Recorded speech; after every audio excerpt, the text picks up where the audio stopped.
আসেন আসেন, ভেতরে আসেন। খাড়া ওরে কই যাও? আর ভাই তুমি এটা কি করলাম? হ্যাঁ, বললে না, কইলে না, জানাইলে না, ঠুস করে দেশে এসে পড়লা। হ্যাঁ হ বাবা, আমার অবস্থা দেখছো?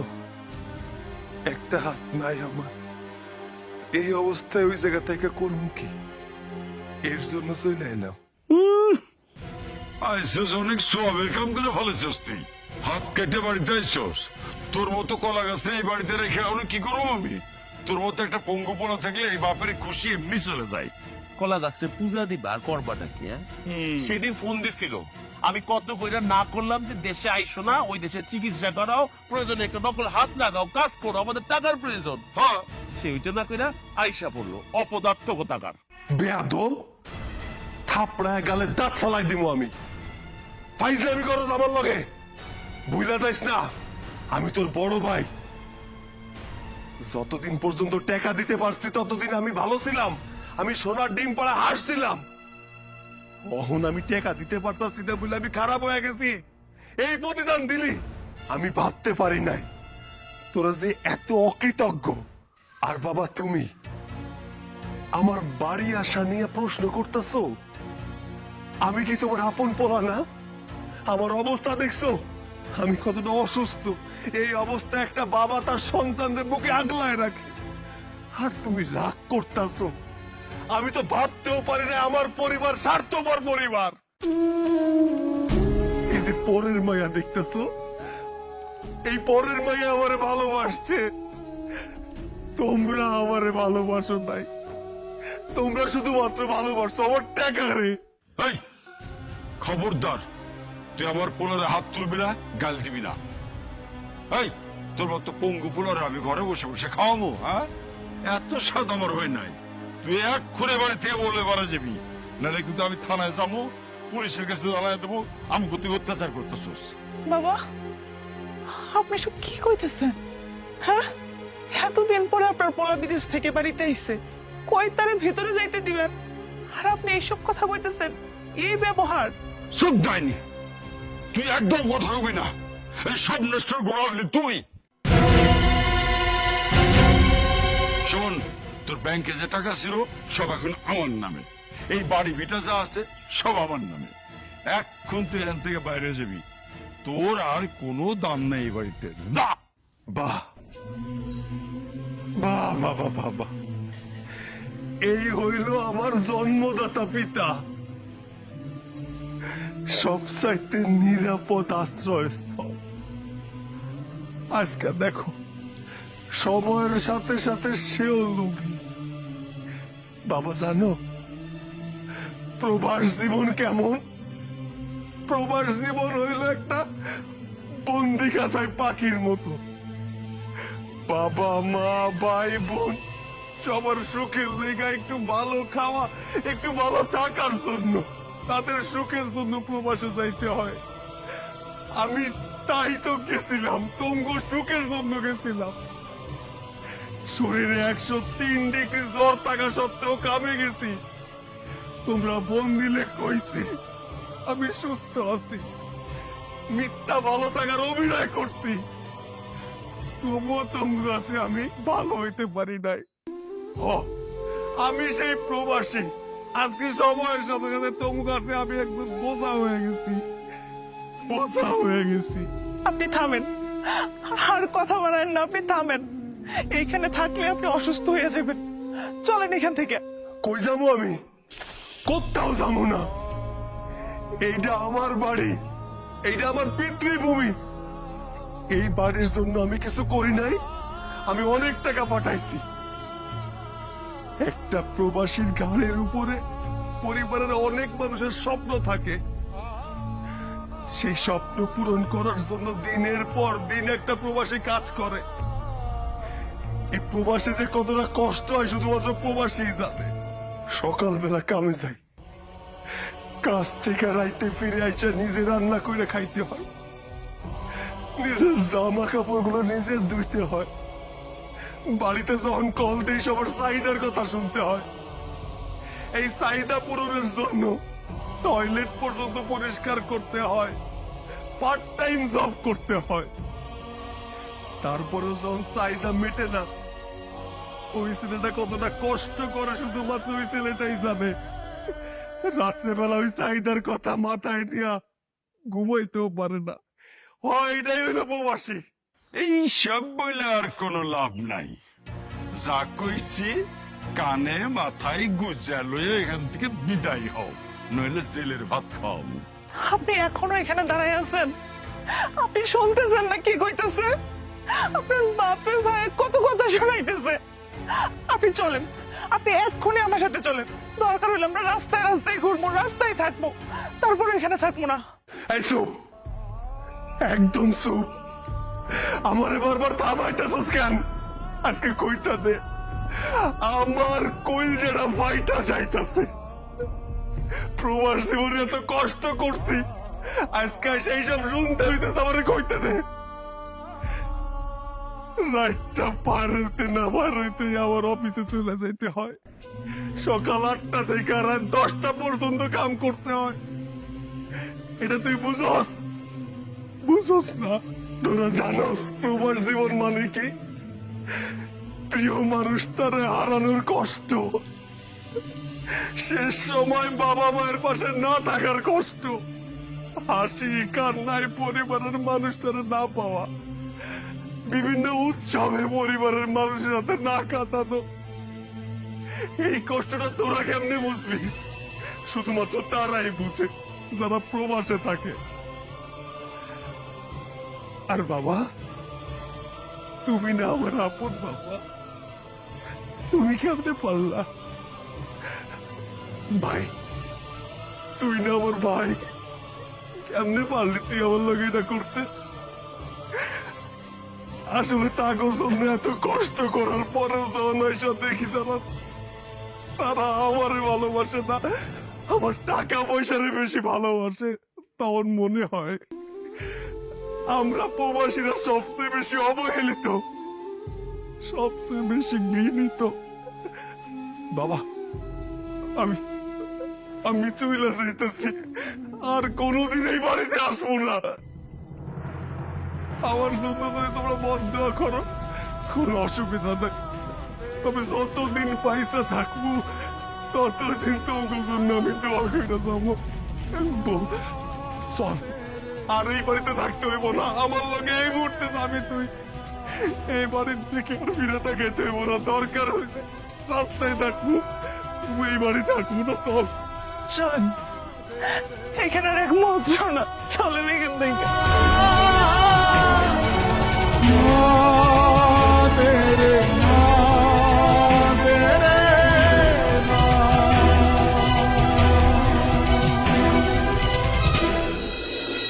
দেখছো আমার কপালটা কত খারাপ। দেশে আসছিলাম, ভালোই আছিলাম, প্রবাসে যাইয়া নিজের হাতটা হারাইলাম, পরিবার হারাইলাম, বেটা মাটি হারাইলাম। তাই একটা জিনিস ভালো হয়েছে, বিদেশে না গেলে আমার পরিবারের মানুষগুলারে চিনতে পারতাম না আমি। তুমি কত বড় ঘরের মাইয়া, তুমি আমার লগে আছো কেন? যাও, চলে যাও, পারলে আমার মাইরা ফলাও, নাইলে তুমি চলে যাও, সুখে থাকতে পারবা। আপনি চুপ করেন, পাগল হয়ে গেছেন আপনি। আমি আপনাকে ভালোবাসি, আপনার আগের অবস্থাটাও যেরকম আমি আপনাকে ভালোবাসতাম, এখনো ঠিক ততটাই ভালোবাসি। চলেন, দেখি কোনো কাজ পাওয়া যায় কিনা। আমার মতো এই যে পঙ্গুরে কে কাম দিব? আপনি কোনো চিন্তা করেন না, ইনশাল্লাহ আল্লাহ ভালো মানুষের সাথে কোনো সময় খারাপ কিছু করব না। চলেন। কই যাব? আচ্ছা চলো, দেখি একটা কামের ব্যবস্থা কিনা। কাজ পাইছি। কি কাজ? আপনি গেলে দেখতে পাইবেন। চলেন।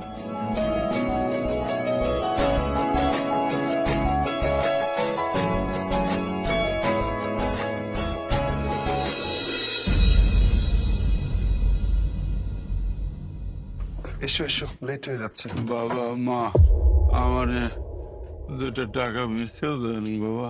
বাবা, বাবা তুমি, তোমার এই অবস্থা কেন? বাবা, আপনার এই অবস্থা কেন? আর আপনি ভিক্ষা করছেন?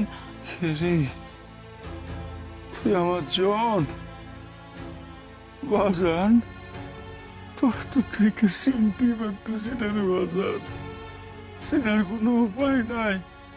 কত বড় লোক হয়েছিস বাবা, কত বড় বাড়ি, কত দামি গাড়ি, হ্যাঁ, জামা কাপড় মোবাইল সবই তো খুব দামি বাজান। এগুলো কি সব তোর? হ্যাঁ বাবা, এই সবই আমাদের, কিন্তু তোমার এই অবস্থা কেন? তুমি তো অনেক অসুস্থ, আর তাছাড়া তুমি ভিক্ষা কেন করছো? বাবা, আপনি বলেন না আপনার এই অবস্থা কেন, আর কি হয়েছে? মা গো, মা, আমার কপালের দোষ মা, আমার ভুলের শাস্তি, আমার পাপের শাস্তি। বাজান রে, 5 বছর আগে তুই আমাকে মুখে হাসি ফোটানোর লাগে বিদেশে গেছিলি, কত কষ্ট করে টাকা পাঠাইছিলি। সেই টাকা আমি আর তোর ছোট ভাই রবি সে আমার খুশি তেমন করে খরচ করছে। তোর ভাই জুয়া খেলছে, দিনের পর দিন টাকা হারায় আছে। তারপরে একটা সময় তোর হাত কেটে গেল, তুই দেশে ফিরে আইস, তোরে আমি বাড়িতে জায়গা দিয়ে নেই, পঙ্গু পোলা খেয়ে খাওয়াবো। আমি ওই ছোট পোলার পাল্লায় পড়ে তোরে বাড়ি থেকে বার করে দিয়েছি।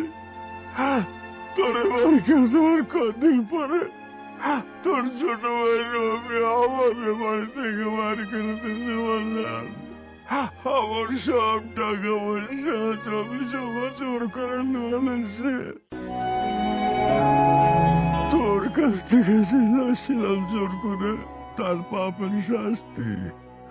তারপর সে বিয়ে করে আনছে, শাশুড়ির সাথে লেগেছে, সেই শাশুড়ি জমের মতো এসে বসছে আমার বাড়িতে, আমার খাইতে দেয় না, শুইতে দেয় না, দিন রাত কাজ করায়। তারপরও তাকে মনের আশা মিটলো না, আমার বাড়ি থেকে বার করে দিয়েছে। বাজার আমরা ভিক্ষা করে পাইলে খাই, না পাইলে না খেয়ে দেয়। কিন্তু বাজান, বাজান রে, তোর এমন বিশাল অবস্থা কি করে হলো বাজান? কেন বাবা, কি ভেবেছিলে আমরা রাস্তায় রাস্তায় ভিক্ষা করব? না বাবা, রাস্তায় রাস্তায় ভিক্ষা করার কোনো প্রয়োজন হয়নি, কারণ অসহায়ের সাথে কেউ না থাকলেও আল্লাহ থাকে। আর আমার পাশে ছিল আমার সহধর্মিনী, যে কিনা আমার সুখে দুঃখে সব সময় আমার পাশে ছিল। জানো বাবা, ও আমাকে একটা চাকরির ব্যবস্থা করে দেয়, আমি সৎ নিয়তে চাকরি করি, সেখান থেকে আমার প্রমোশন হয়, সেখান থেকে টাকা জমিয়ে জমিয়ে আমি একটা ব্যবসা শুরু করি। তারপরে এই যে বাড়ি দেখছো, বাড়ি করেছি, গাড়ি কিনেছি। আমাদের পরিবর্তন হয়েছে বাবা, আমাদের সময় বদলেছে বাবা, আগের পজিশনে নেই। তবে তোমার এই অবস্থা দেখে আমার অনেক কষ্ট হচ্ছে। তুমি আজকে এই পর্যায়ে চলে এসেছো ভাবতেও পারছি না। আমার কি মনে হয় জানো, এটা প্রকৃতির পরিবর্তন বাবা। একজন প্রবাসী স্বার্থপর পরিবারের এমন অবস্থাই হওয়া উচিত। বাবা রে, বৌমা, তোকে পায়ের কাছে আমার একটু ঠাঁই দাও মা, আমি তোমাকে সব কাজ কর্ম করে দেব, তোমাটা খাবো, এক কোনায় পড়ে থাকবো। তুমি কিভাবে ভাবলে যে তোমাকে আমার বাড়িতে রাখবো? এটা তোমার পাপের ফল বাবা, জানো তো, পাপ কিন্তু বাপ কেউ ছাড়ে না। কি করছ বাবা? আমি তোর জন্মদাতা বাবা, আমার লেগে তোর একটু মায়া লাগে না? দুই ভাইয়া কিরকম তোমার? শোনো না, চলো না আমরা বাবাকে বাসায় নিয়ে যাই। বাবা না হয় একটা ভুল করেছে, তারপর তো উনি আমাদের বাবা, বলো? বাবার এই অবস্থা আমি দেখতে পারছি না। তুমি সব কি বলছো বলো তো? যে মানুষটা দিনের পর দিন তোমাকে নির্যাতন করেছে, আমি বিদেশ থেকে টাকা পাঠিয়েছে, সমস্ত টাকা দিয়ে তার ছোট ছেলেকে জুয়া খেলিয়েছে, সেই মানুষটাকে এই অবস্থায় আমি আবার মেনে নেব, আবার ঘরে তুলবো? না, আমি এই কাজটা করতে পারবো না। বাবা, যাও, তুমি চলে যাও, তোমার ছোট ছেলের কাছে চলে যাও। তুমি মনে করবে তোমার বড় ছেলে মারা গেছে। একটু দয়া কর। বললাম না বাবা, চলে যেতে? যাও, চলে যাও তো। দাঁড়াও, আসলে কি জানো তো বাবা, বাবা ছেলের ভালোবাসাটা না একটা অন্যরকম ভালোবাসা। আমি জানি না কেন তোমার আপন হতে পারিনি, আমি জানি না কেন তোমার ভালোবাসা পাইনি। শুধু শুধু তোমাদেরকে টাকা দিয়েই গেছে, টাকার বিনিময়ে ভালোবাসাও কিনতে পারিনি। যাই হোক, তোমার আদর্শে বড় হয়েছে ঠিকই, কিন্তু তোমার শিক্ষাটা আমি নিতে পারলাম না। তোমার কোথাও যেতে হবে না, তুমি আজ থেকে এই বাড়িতেই থাকবে। আর হ্যাঁ, ছোটকে নিয়ে এসো, তোমার আর ভিক্ষা করতে হবে না। যে কটা দিন বেঁচে থাকো এ বাড়িতেই থাকবে।